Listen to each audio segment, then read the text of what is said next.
ایک یہودی نے اپنے بیٹے کو کہا جاؤ سودا لے آؤ، تو وہ گیا۔ لڑکا راستے سے گزر رہا تھا کہ اس کی نظر حضور صلی اللہ علیہ وآلہ وسلم پر پڑی، اور حضور صلی اللہ علیہ وآلہ وسلم کی نظر بھی اس لڑکے پر پڑی۔ وہ وہیں بیٹھ گیا اور وہیں بیٹھا رہ گیا، اور دیر ہو گئی۔ وہ یہودی کبھی اندر جاتا کبھی باہر آتا کہ لڑکا کہاں رہ گیا، آیا نہیں ابھی تک۔ سورج غروب ہو گیا، مغرب کی نماز ہو گئی، شام کو گھر گیا تو باپ نے پوچھا ارے نادان، اتنی تاخیر کی؟ باپ بہت غصے میں کہ بڑا نادان اور پاگل ہے، میں نے کہا تھا جلدی آنا، تم اتنی دیر کر کے آئے ہو، اور تمہیں سودا لینے بھیجا تھا، تم خالی ہاتھ واپس آ گئے ہو۔ سودا کہاں ہے؟ سودا کہاں ہے؟ بیٹا بولا سودا تو میں خرید چکا ہوں۔ باپ: کیا پاگل ہو تم؟ میں نے تجھے سودا لینے بھیجا تھا، سودا تمہارے پاس ہے نہیں اور کہتا ہے خرید چکا ہوں۔ بیٹا کہتا ہے بابا یقین کرے سودا خرید آیا ہوں۔ باپ بولا تو دکھا کہاں ہے؟ بیٹے نے کہا کاش تیرے پاس وہ آنکھ ہوتی تو تجھے دکھاتا میرا سودا کیا ہے۔ میرے بابا میں تمہیں کیا بتاؤں میں کیا سودا خرید لایا ہوں۔ باپ نے بولا چل چھوڑ رہنے دے۔ وہ لڑکا روز نبی رحمت صلی اللہ علیہ وآلہ وسلم کی خدمت میں بیٹھنے لگا۔ وہ یہودی کا اکلوتا بیٹا تھا، بہت پیارا تھا، اس لیے کچھ نہ کہا۔ کچھ دنوں بعد لڑکا بہت بیمار ہو گیا، کافی دن بیمار رہا، اتنا بیمار ہوا کہ کمزوری اتنی ہو گئی کروٹ لینا مشکل ہو چکی تھی، اور پھر قریب المرگ ہو گیا۔ یہودی بہت پریشان تھا، پھر بھاگا گیا حضور صلی اللہ علیہ وآلہ وسلم کی بارگاہ میں اور بولا میں آپ کے پاس آیا ہوں، آپ تو جانتے ہی ہیں میں یہودی ہوں، مجھے آپ سے کوئی اتفاق نہیں، مگر میرا لڑکا آپ کو دل دے گیا ہے اور قریب المرگ ہے، آپ کو رات دن یاد کر رہا ہے۔ کیا ممکن ہے آپ اپنے اس دشمن کے گھر آ کر اپنے معشوق و عاشق کو ایک نظر دیکھنا پسند کرو گے؟ کیا یہ آرزو پوری ہو جائے گی کہ وہ مرنے سے پہلے آپ صلی اللہ علیہ وآلہ وسلم کا دیدار کر لے؟ وہ کسی اور چیز کی آرزو نہیں کر رہا۔ آپ صلی اللہ علیہ وآلہ وسلم نے یہ نہیں فرمایا میں جاؤں گا یا نہیں جاؤں گا۔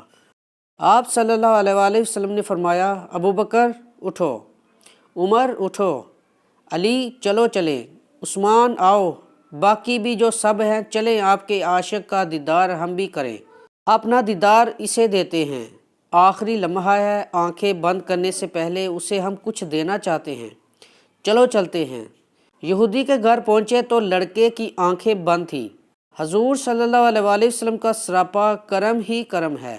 لڑکے کی پیشانی پر آپ صلی اللہ علیہ وآلہ وسلم نے اپنا دست اقدس رکھا، لڑکے کی آنکھیں کھل گئیں، جیسے زندگی لوٹ آئی ہو، جسم میں طاقت آ گئی، ناتوانی میں جوانی آئی، آنکھیں کھولیں، روح مصطفیٰ صلی اللہ علیہ وآلہ وسلم پر نظر پڑی، ہلکی سی چہرے پر مسکراہٹ آئی، لب کھل گئے، مسکراہٹ پھیل گئی۔ حضور صلی اللہ علیہ وآلہ وسلم نے فرمایا بس اب کلمہ پڑھ لو۔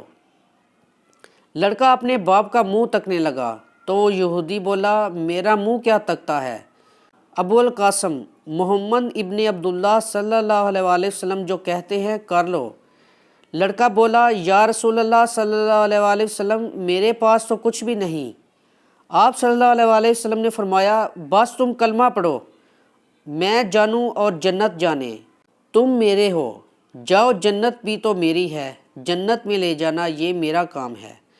لڑکے نے کلمہ پڑھا، جب اس کے منہ سے نکلا محمد الرسول اللہ، روح باہر نکل گئی، کلمے کا نور اندر چلا گیا، آنکھیں بند ہوئیں، لب خاموش ہوئے۔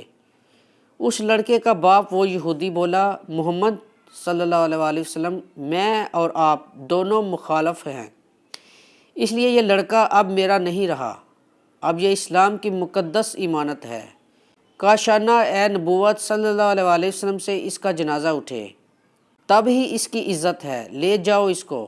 پھر آپ صلی اللہ علیہ وآلہ وسلم نے فرمایا صدیق اٹھاؤ، عمر اٹھاؤ، عثمان آگے بڑھو، بلال آؤ تو صحیح، علی چلو دو کندھا، سب اٹھاؤ اسے۔ آقا علیہ السلام جب یہودی کے گھر سے نکلے تو یہ فرماتے جا رہے تھے اس اللہ کا شکر ہے جس نے میرے صدقے سے اس بندے کو بخش دیا، اس اللہ کا شکر ہے جس نے میرے صدقے سے اس بندے کو بخش دیا۔ اللہ اکبر، کیا مقام ہوگا اس عاشق کی میت کا جس کو علی، عثمان، ابو بکر صدیق، عمر بن خطاب، بلال حبشی رضی اللہ عنہما جیسی مشہور شخصیات کندھا دے کر لے جا رہی ہوں اور آگے آگے محمد مصطفیٰ صلی اللہ علیہ وسلم ہوں۔ قبر تیار ہوئی، کفن پہنایا گیا، حضور صلی اللہ علیہ وسلم قبر کے اندر تشریف لے گئے، قبر میں کھڑے ہوئے اور کافی دیر کھڑے رہے اور پھر اپنے ہاتھوں سے اس عاشق کی میت کو اندر اتارا۔ آپ صلی اللہ علیہ وسلم قبر کے اندر پنجوں کے بل چل رہے تھے، مکمل پاؤں مبارک نہیں رکھ رہے تھے۔ کافی دیر کے بعد آپ صلی اللہ علیہ وسلم قبر سے باہر آئے تو چہرے پر تھوڑی زردی چھائی تھی، تھکن محسوس ہوئی۔ اللہ غنی، صحابہ پوچھتے ہیں حضور صلی اللہ علیہ وسلم یہ کیا ماجرا ہے؟ پہلے تو یہ بتائیے آپ صلی اللہ علیہ وسلم قبر میں پاؤں مبارک مکمل کیوں نہیں رکھا؟ آپ صلی اللہ علیہ وسلم پنجوں کے بل کیوں چلتے رہے؟